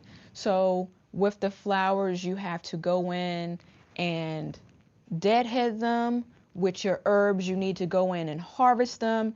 And I mean, it's really, it's a benefit for you, right? So as long as you take care of it, you're good. What did you say? Oh, Cece, I'm gonna take you back to a picture that I've been showing in and out, right? Showing this picture. I'll show you what it looks like. That border that I'm talking about kind of looks like this. So you're visual. And what I'm also going to do, CC, is because you're in the Discord, I'm going to drop in several examples of what the ornamental, edimental, the edges and the borders. I'll create a thread sometime this week when I have time to do it. You're still waiting on the I Ain't No Punk t-shirt. It's coming. the delay over the phone versus the computer is insane. Yeah, I noticed that when I was on someone else's stream, but it's okay. I actually notice it on while I'm streaming, when I'm looking at one place versus the other. So you're doing this. So basically, when you're having your landscape that's in the front that's professionally done, you notice that you have to go in and hire people to come in and trim and do all this other stuff. So instead of hiring someone to come in and do that for you, you're doing it yourself. Instead of having them trim your hedges, you're going out and you're harvesting, right? You're going out, you're harvesting, and all those things, right? You still have to, still requires the weekly watering. It still requires fertilizing. So we don't want to, with the exception of Rosemary, because we know we like to leave her alone, you still have to harvest your leaves and your herbs. And so it's easier because you're thinking about it like, hey, I'm doing this because I want something to take inside. And like I said, the difference between having a landscaper come do it for you is they're charging you to do these hedges and all this other stuff, and they're charging you, I don't know how often you get your hedges trimmed and all this other stuff, but the other thing is you're saving money. So for that $100 that you're charging people to, or that people are charging you to trim your hedges, it's $0 for you to get it done. But then it's also money in your pocket because you're not going to the store and spending the money on the herbs and the kales and the different things that you are doing, right? Thank you, Cece. She says, welcome to Farmer Chats Live. Make sure you hit the thumbs up and subscribe. That's right. I appreciate it. I appreciate it. So, that's why I said this is the reality check part of when you have stuff in front. So just because you want to put edible plants in front and you think that you're taking some shortcuts, you're not taking shortcuts. You got to put in the same work, and you got to have the same patience, and you got to care for it just as much as you do your back garden when you're doing all of that harvesting. So think about that before you do it, right? Do you have time to maintain both front and back? Think about it. Think about it. How much money, if you could guess, right, in the chat, for those of you that can chat, how many of you can say or estimate or guess how much money over a month period you might spend in produce, whether it be vegetables, fruit, herbs? How much money do you think you spend? Hi, Jamia. How are you? If you could put in the chat how much money you think you spend on produce, herbs, anything that you could grow yourself. How much fruit, all of it. Beans, cucumbers, what do you think you spend? Think about it. At least $100 a month. At least, so that's $100 that you could save, right? Put it right back in your pocket. Everybody's waving at Jamia. Thank you for coming in. And then also think about this, $100 every 2 weeks. That's a lot of money. If you, at least $75, $200, right? Now, think about that $200. What can you spend that $200 on that you just saved from not having to go to the store? What can you spend it on? I know what I could spend it on. I could buy more seeds. No, I'm joking. I could buy more seeds, but I wouldn't. But think about it. What could you buy? How many of y'all are saving up for these freeze dryers that I keep hearing everybody talk about? So if you take a couple months of savings, right, that you are thinking about, take a couple months to save all this money. And I think a freeze dryer, because I Googled it, I was very curious as to what, or was she?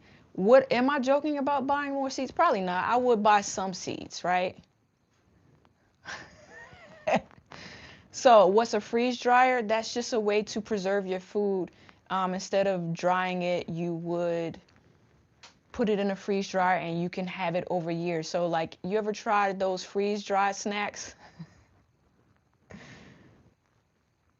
You're not really saving, but just waiting to purchase. I mean, I could buy one, but I don't know that I have the need for a freeze dryer yet. Well, my want isn't that. I'm not gonna say I don't have a need for it. I think everybody can say they have a need for it. My want for a freeze dryer isn't up there with some of these other people yet. So You want one so bad you just can't make the financial leap. If I wanted it, so most of y'all know when I want something, I'm gonna buy it. I don't care how much it costs. I'm all about convenience, and I reward myself with seeds. No, I'm joking. You tried the freeze dried treats. How did you like them? They are quite pricey. Your dehydrator is good for now. Yeah, my dehydrator is pretty good for now too. All right.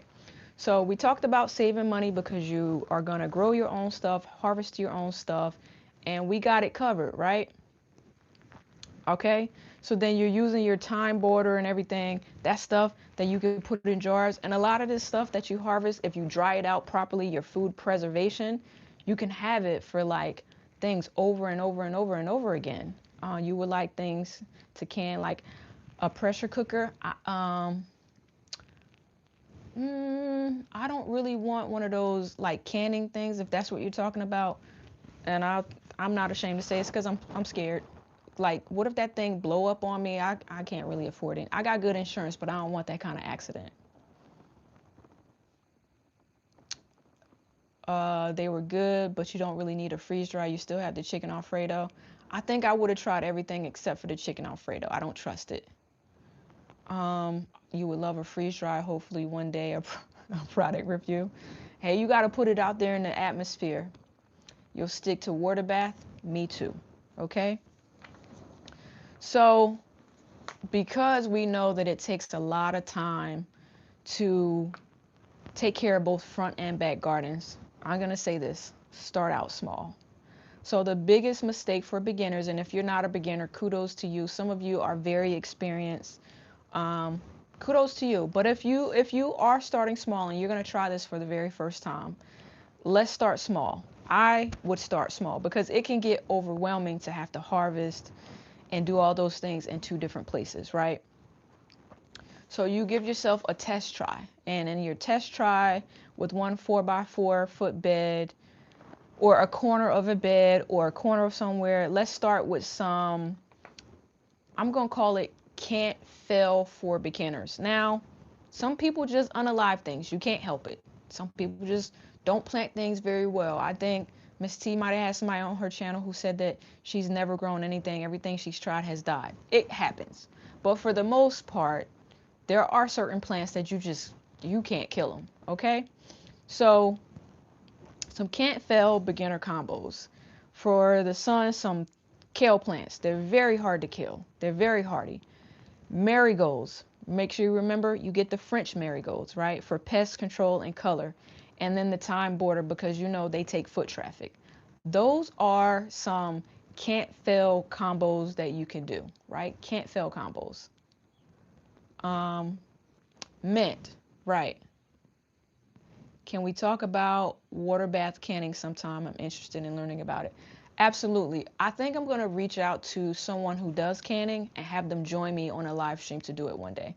Because I do water bath canning, but I learned it from my grandma, and I don't know that I could talk about it for a full hour without having someone on with me. So yeah, we could definitely, matter of fact, I'm going to write this down.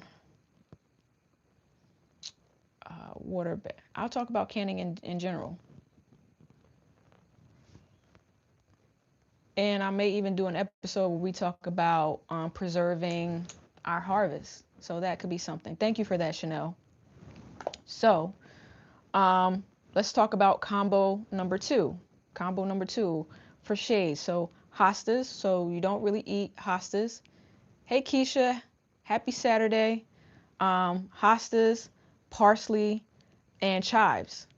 So hostas in the back, parsley's midway, and then one packet of chive seeds planted densely in the front. So if you buy the plants, that's $20 to $25, and it's extremely low maintenance. But like I said, for the most part, most of us plant things from seeds, maybe with the exception of the hostas. You would go to a garden center and buy those, right? So that's that. And then we go through combo number three, sun maximum production. Ruby shard, 3 of them in the front for your focal point. 5 bush beans, or you can replace them with kale, and so that you can replace them with kale in the fall. And then some of the nasturtium seeds scattered throughout the edible flowers. They're a pest trap. So the total for that is like $12 to $18, and it produces about 20 plus pounds of food in one gardening season. And you can do that in your front yard, right? Keisha's coming in to say hello. You want to get back to canning? Perfect. That's a good topic for me. So like, try to plant a test bed or a test section of your garden to think about all of these different combos, right? So how many of you, if you don't already, are going to try to plant an edible, like I call it a edimental arrangement in the front if you don't have it already? How many of you will actually try it? And then so like if you do that, so then it is like and you can share it. So we know that a lot of these things produce a lot of things. And so if you don't use all of it yourself, that's my art, you're going to try it. Ty says I will definitely try it. I'm going to try it, at least a section of the garden, right? I'm going to try it in the front. So you could share, you can harvest them and offer harvest bundles to people, right? You're going to do it this year. You stuck to the backyard and you're ready to expand. Exactly. So I'm going to try to pull it off this year. There's a lot of things I'm going to try to pull it off. I'm not perfect, but I'm going to try it. It doesn't hurt to try, right? And I tell people that all the time. It doesn't hurt to try. So something that I think I saw on Cece's channel, she did a big harvest for elderly, right? So y'all know that I'm in a sorority. We do a lot of different things and we do giveaways.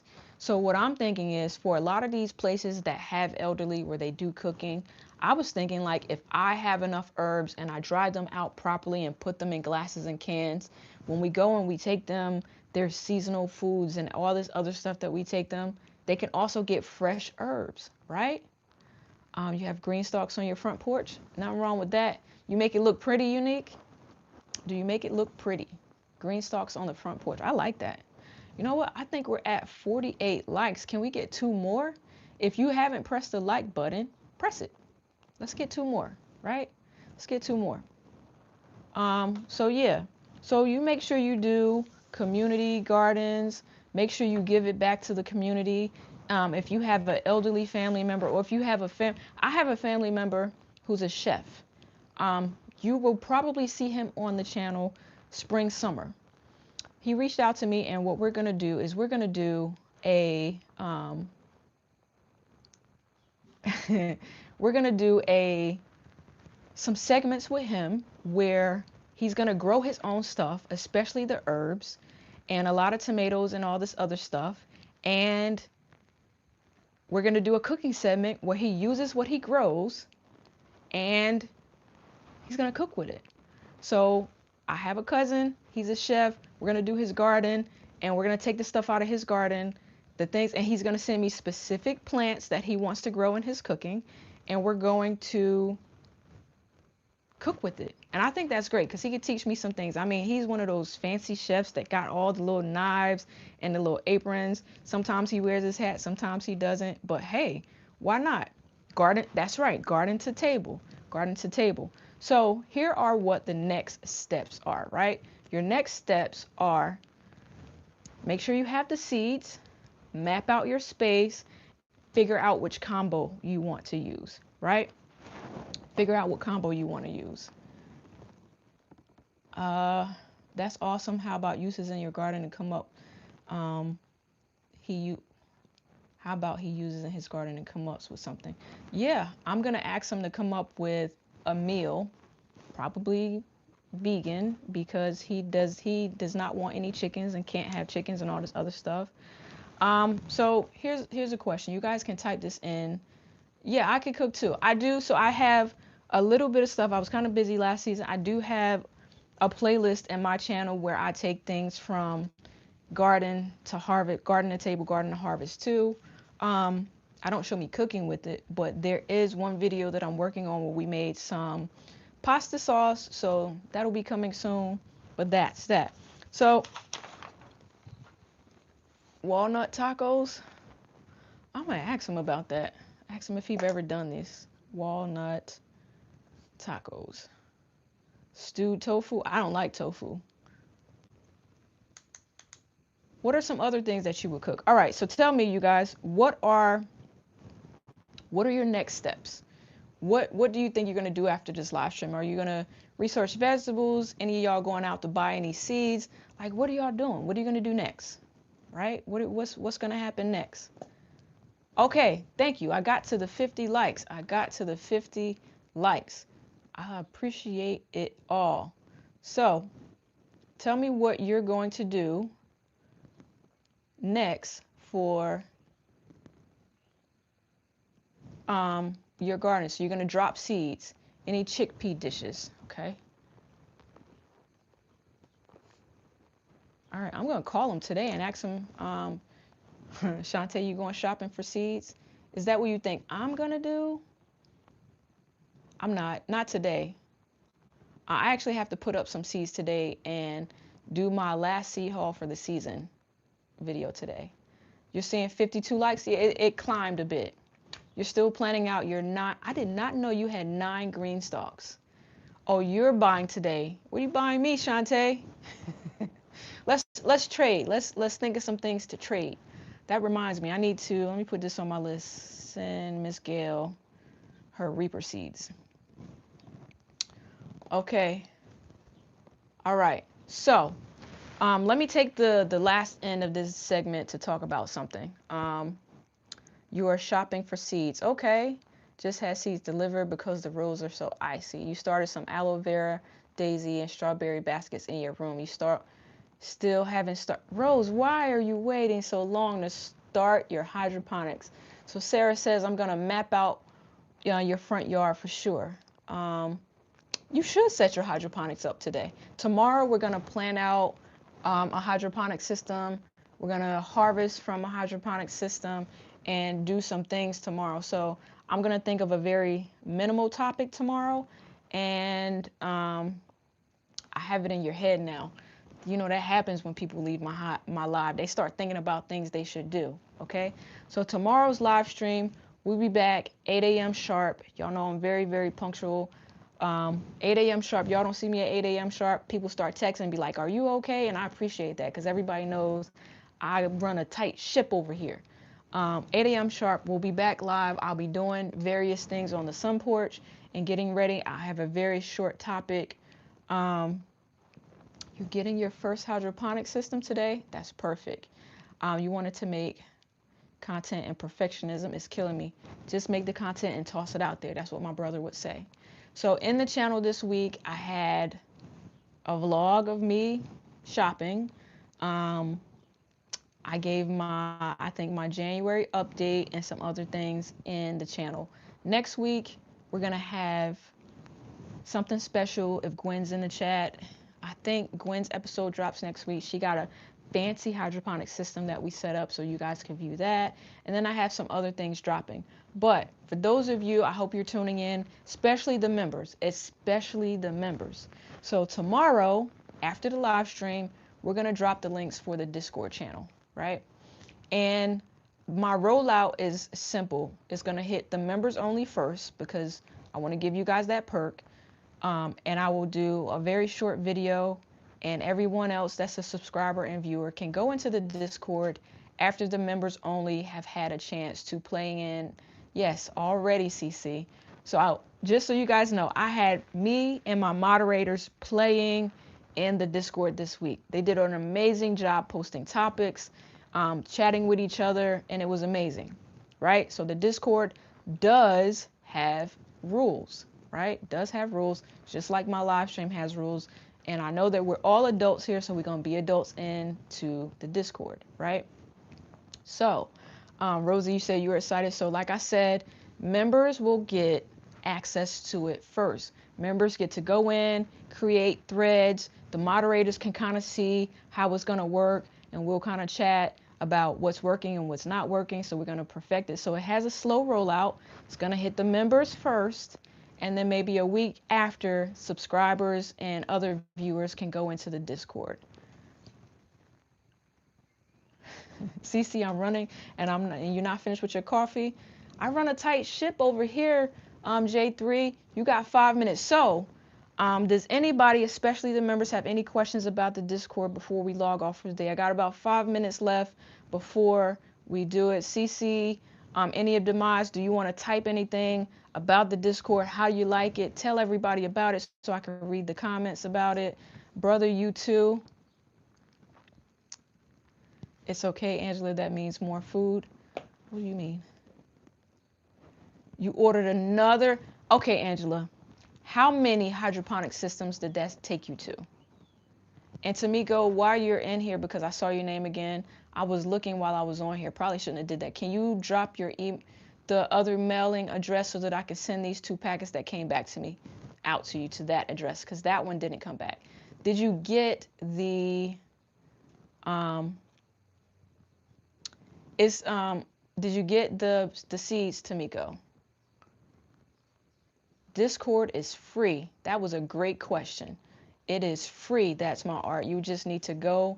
I said if you tell us how you get into the Discord. Okay, absolutely. Go to discord.com and create an account, right?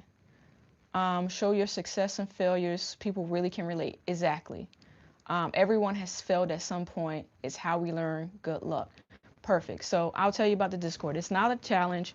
It is you know how like you go on different message boards and you kind of chat with people and there are forums. So I have a Discord channel, and Discord you can put it on your mobile or it can be on your computer, and it's a lot of fun. It's just a community where you go in, you chat, you type pictures, and it's just like any other forum where you go in and just post things, chat with each other, tell people where you're growing, give advice, see what problems that other people are having, all those things, right? So that's what Discord is.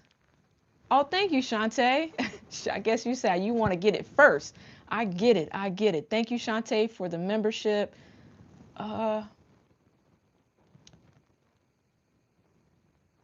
Okay. Fail equals your first attempt of learning something. Exactly. Exactly. Exactly. Let me write this down. Okay, so you're going to email me. Perfect. So, like I said, go to discord.com. Good morning from a wind chill of about 4 here. Oh, that's horrible, Michael. But thank you for coming in and checking me out. Hit that thumbs up. CC says Discord is a great way to connect with other gardeners, share your garden pics, and ask questions. Absolutely. So, like I said, it's supposed to drop February 1st. Once I revise the video, there is a chance that I might drop it today. It'll go to, like I said, the members first. So you'll get them. It's the same. I was the same. It took me forever to post your videos. You did lives, and those videos raw and real got me past the. Yeah. So listen, going live and posting videos is great. Okay. So make sure you support the channel. Go in, become a member. My goal. I'll tell you what my goal is, and you'll hear it in the video when you see it. Here's my goal, and here's my vision. Right. I know that a lot of people go in and they watch videos and they make content. But as you can see when I did the free member gifting, there's a lot of members or subscribers or viewers that go in and they don't ask questions in the chat. And they don't want their questions read live, right? And that's fine. But a forum kind of gives a different comfort level. And in the forum, you can go in, you can chat, and you do all those things. And I have great moderators that will essentially,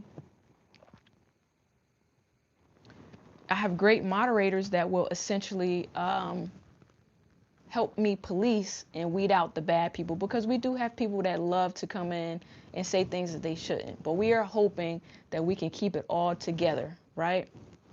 So tomorrow, if I drop the video today, tomorrow I will go in and put in the Discord for everybody. You have so many clips you need to edit, and you have a site of fear seeming. Right. So, let me see. Brother, if you're on the computer, don't put my Discord link. Just put the Discord link for people to create their own user ID in the chat.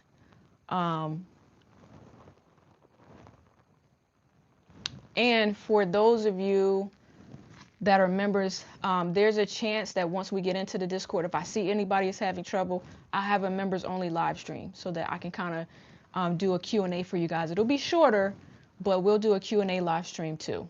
Okay? Can we do things we want to grow that you can't find this season? You mean like ask for seeds in the Discord? Yeah, there's gonna be, you can create a thread of things that you want so that people can see, because I might say it on live stream and you might drop it in my chat, and then the person will forget that, hey, I said that I was going to connect with this person and I never got a chance to get them their seed. So yes, we could do all those things in the Discord. And this pretty much, you know, for some people kind of gives them more access to me, which can be a blessing and a curse. But I too ask questions about things that I'm having trouble with. So that's why I found that it was going to be a great thing to do. Any more questions about the tag? Did I answer your question? I wasn't sure if I answered your question. Perfect, brother. Thank you. So my brother just dropped the link in the chat to go to Discord and create an account. Click that link. You need a, CC, I put one in there. She says we need a seed addict form. There's a seed addict form in there. You wanted loofah, and then it got to, you got it, seen it in Brooke's video. You just signed up for the Discord. All right. So whenever I drop the link to get into my channel, you will 100% be able to go in and go. So when you go in, it's going to drop you into a who this thread. We're going to see who you are, assign you a title, or you know, whatever you're going to be, and then you get to go to the rules, and after you get through the rules, then you get to have access to the full channel. Okay? Any other questions about the Discord? I don't know if I answered your question tag. That's my art. Did I answer your question? Brooke said ain't no point in growing sponge. CC grew sponge loofah this year, and I don't think she'll grow it for another couple seasons because she had so many of them. And yeah. Ty, if you want to post a picture of yourself, then yeah. Yes, it's me, Garden. It is. You can put it on your phone. It's an app, but it's also an app on the computer. I use it both on the phone and the computer. Okay. Any other questions? Do we got it together here? Okay. So good, Gardner. How you doing? How you doing? Will there be chips so we know how long it's been? You know what? I might look into creating something like that. I might look into doing something like that. No, your pick is on your account? Yeah, you could do that. Okay, perfect. A little bit. Okay. All right. So thank you all for joining me today. Thank you all for joining me today. Thank you for hitting the likes. Thank you, everybody that joined. Okay. So let me just say thank you to my mods, Cece, Shelly, Chanel, my brother, Forging when she was on earlier. Thank you, thank you, thank you. Thank you to all the members. It's a lot of y'all in there, so I'm not gonna name you 100%. And thank you to all the viewers for coming in. I hope I see you all tomorrow morning. We're gonna be doing some things around the sun porch. We're gonna plan out a hydroponic system. I'm gonna show you guys some more seeds, and I'm gonna do some harvesting tomorrow. And we're gonna do all those things tomorrow, and do some Q&A. You know what I think I'll do? What I think I'll do is, members, check midday today. We will, I think I'm gonna check midday today. I think I'm going to maybe drop the Discord today so that I can answer any questions on it tomorrow. Okay? See y'all tomorrow. Everybody stay warm. Have a great day on purpose. And yeah, stay warm and do all those things. Have a very productive Saturday, everybody. Peace.